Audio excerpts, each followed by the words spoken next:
मेरा खपड़े का घर था। बारिश के महीने में जब होता ना, बचपन में जो 16 दिन का बारिश लगातार होता है उसको हाथिया बोलते थे ना। हो अब होता है कि नहीं? होता है, हथुआ नक्षत्र बोलते हैं, उसमें बहुत बारिश 16 दिन लगातार पानी, तो पानी चूने भी लगता था, गोईठा के स्टॉक खत्म हो जाते रहे। जो गोबर से बनता है। हाँ, तो दूसरे के घर से मांगा जाता था। मतलब गोईठा भी नहीं था घर में। अब लगातार पानी हो रहा है तो कितना, मान लीजिए गोईठा कोई फैक्ट्री में थोड़ी बना है उसके लिए कि उसमें भर के रख दिया गया है कि 1 साल चलेगा। 2-4 दिन में ख़त्म हो जाता था। ये चाची तनी दे दब, फिर ख़त्म हुई बारिश तो हम एक आपको दे देंगे। मैं वैसे समय से निकला हूँ, वैसे स्थान से निकला हूँ। किसी ने बोला कि पवन का गाना सुने हैं, बड़ा हिट हुआ है। तो हमारे चाचा बोलते थे कि यार जब रिकॉर्डिंग हुआ ही नहीं है तो गाना कहाँ से सुन लिया आप लोग। बट एक मैंने कार्यक्रम किया था, मंच किया था, जहाँ मुझे एक गाना गाने का मौका मिला था। जब मैंने गाना स्टार्ट किया तो जो शो करवाए थे उनका आदेश हुआ कि किसी का कार्यक्रम नहीं होगा, ये लड़का ही गाएगा। वो माइक वाला ना जो सिस्टम था, जो साउंड वाला, वही रिकॉर्ड कर लिया और उसको ओढ़निया वाली के नाम से रिलीज कर दिया। अच्छा। वो कैसेट सुपर हिट हो गया। वो मालिक जब आया था घर में ना, और हमारे परिवार से भी मतलब बहुत ये हुआ कि वो गाना फिर से गा दीजिए या मेरे कंपनी को राइट दे दीजिए। मैंने बोला नहीं। हमें पता था या नहीं पता था, अब पता हो गया कि हाँ ये गाना बहुत बड़ा हिट हो गया, और इस गाने के वजह से इस गांव के कीचड़ पार करके हिंदुस्तान के सारे कंपनी वाले आ गए कि मुझे बच्चा का गाना चाहिए, मुझे बच्चा का गाना चाहिए। तो वो आपके नसीब में था और आपके वजह से मेरे नसीब में आ गया। तो जो आपने किया है वो आप ही के पास रहेगा, कोई इसका राइट नहीं लेगा। तो उस समय माई का रिएक्शन क्या था, आपकी मम्मी का रिएक्शन क्या था? एगो लड़का विकास के वी पे चल दे तो माँ जितना खुश होगी उसको मैं शब्दों में नहीं बता पाऊंगा, क्योंकि माई ऐसा एगो चीज़ ही है ना। चीज़ नहीं बोलूँगा, माँ होती है। माई ऐसा एगो स्थान है। दुनिया में हर रिश्ता आप कमा लीजिए, और आप बैठे हैं खाने पे, 4 रोटी खा गए, 5 रोटी खा गए, 6ठा रोटी खा गए, 7वां का जब डिमांड होगा तो मन में आ ही जाएगा बड़ा खाता यार। सही बात है। लेकिन आप 10 रोटी भी खा जाएंगे ना, तो माई बिना पूछले किचन से एगो रोटी उठा के ले पूछी, बोली कि अरे ले अभी खैले कहाँ। तो वो माँ से ही आप उम्मीद कर सकती हैं, और किसी से नहीं। तो माई ने आशीर्वाद दे दिया है ना चुनावी मैदान में उतरने के लिए। अरे क्योंकि सबसे बड़ा आशीर्वाद तो वही है, घर से आशीर्वाद स्टार्ट होता है। माई के आशीर्वाद लेके ही हम कहीं निकली ला। सो के उठता हूँ, खैर ये सब बताना नहीं चाहिए। नहीं, क्यों नहीं, आप प्रेरणा स्रोत है। बहुत लोग पवन सिंह बनना चाहते हैं। ये मेरा सौभाग्य है। दुनिया का कोई भी काम आ जाए, मैं हारमोनियम पे हाथ रखता हूँ तो वही भजन बजाता हूँ पहले, भले फटफट पता भी नहीं चलता है कि क्या कर रहा है अगला। बट वो सरस्वती माई के, हनुमान जी के और गुरु जी के, वो हारमोनियम पे पहले भले मैं ऊपर ही छेड़ दूं, बट वो तीनों चीज़ प्ले करूंगा, इसके बाद ही चौथा में स्टार्ट करता हूँ।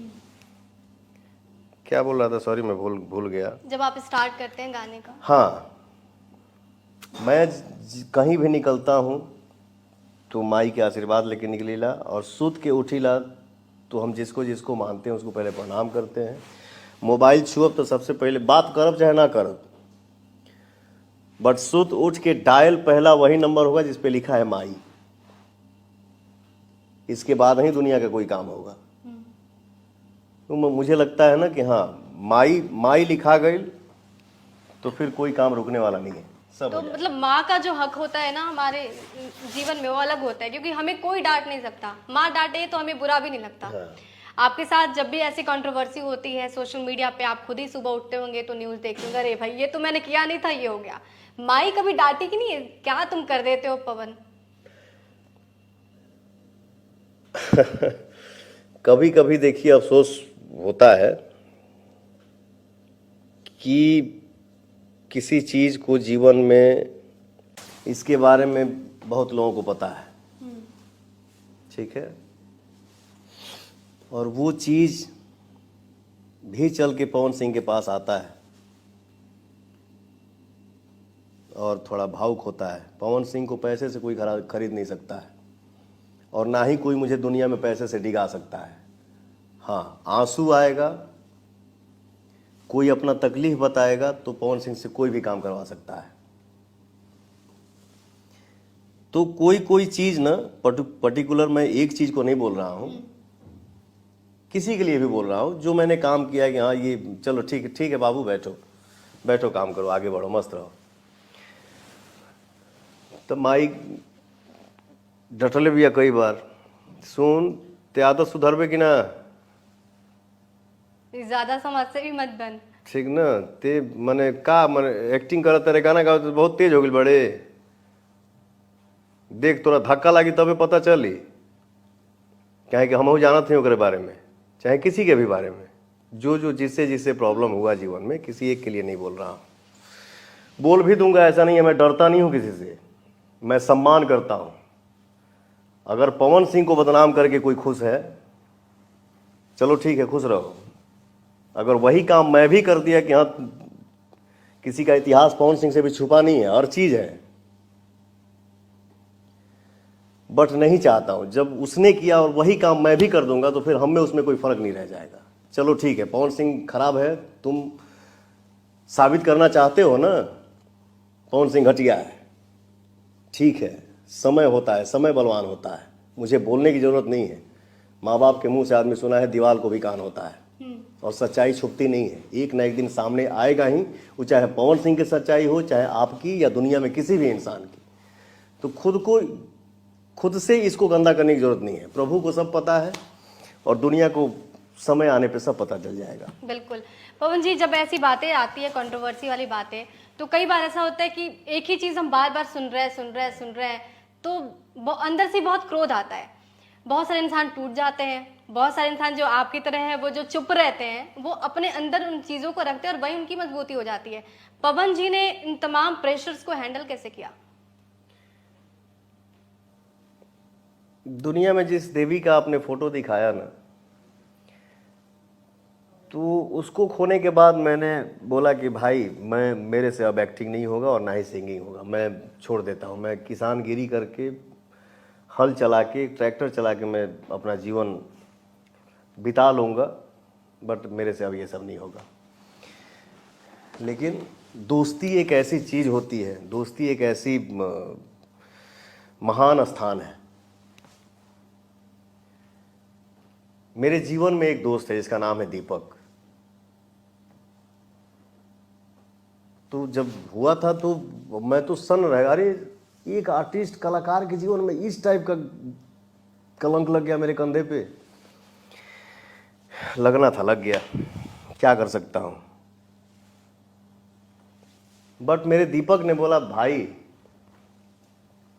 अनहोनी तो हो ही गया, जो नहीं होना चाहिए था, बट एक बात हमेशा ध्यान रखना पवन सिंह, तुम सिर्फ अपने घर के बेटे नहीं हो, तुम पूरे हिंदुस्तान के बेटे हो और पूरे भोजपुरिया संसार के बेटे हो। तो तुम जिस वजह से तुमको पहचान मिली है उसको तुम साइड नहीं कर सकते, चाह के भी। तुम्हारे चाहने वाले इतने हैं ना कि तुम चाहोगे भी कि मैं सिंगिंग छोड़ दूं, एक्टिंग छोड़ दूं, नहीं छोड़ने देंगे। तो मैं उस दोस्त को थैंक यू बोलूँगा, थैंक यू सो मच मेरा भाई दीपक, जो तुमने इतना हिम्मत दिया मुझे कि मैं टूट भी चुका था तो एक दोस्त ने इतना साथ दिया, इतना सपोर्ट किया कि मैं भी सोचा कि चलो संघर्ष ही जीवन है, इससे हार नहीं मानने का, दुनिया का कोई भी झटका आएगा उसको झेल लूँगा। लेकिन आपके गानों में ऐसा नहीं लगता कि ये वो पवन जी गा रहे हैं जो कल रो के आए होंगे, जिनके ज़िंदगी में भी उस तरह के उतार चढ़ाव होंगे जो हमारे सबके ज़िंदगी में होते हैं? ये कैसे अपने आप को इतना मजबूत रखना है कि आज के ज़माने में इस पे बात होने की बहुत ज़रूरत है, क्योंकि कई सारे लोग हैं हमारे इंडस्ट्री में, भोजपुरी इंडस्ट्री में देख लीजिए, हमारे इसलिए मैं बोलती हूँ क्योंकि मैं खुद भोजपुर से हूँ, मैं भोजपुरी भाषी हूँ, तो इस इंडस्ट्री को मैं भी अपना इंडस्ट्री मानती हूँ। मुझे लगता है कि हम सब मिलकर ही आगे बढ़ेंगे। तो जब हम इस इंडस्ट्री की बात करते हैं तो कई सारे न्यू कमर्स हैं जो झेल नहीं पाते हैं, सुसाइड वाली चीज़ें हो जाती हैं। पवन जी के साथ भी वैसे हुआ, कंट्रोवर्सी आपके साथ भी हुई, लेकिन गाने में कभी नहीं लगा। गाने में जो पवन पहले थे वो पवन आज है। बहुत टेढ़ा टेढ़ा सवाल करत हो तू कभी कभी, लेकिन अच्छी बात है। देखिए क्या है, कोई लीख में हो या लाख में हो, हमने के भोजपुरी में वो कहावत कहा जाला कि घर घर देखा एके लेखा। ऐसा नहीं है कि पवन सिंह के पास धन दौलत ऑडियंस के आशीर्वाद से अगर मिल गया, पवन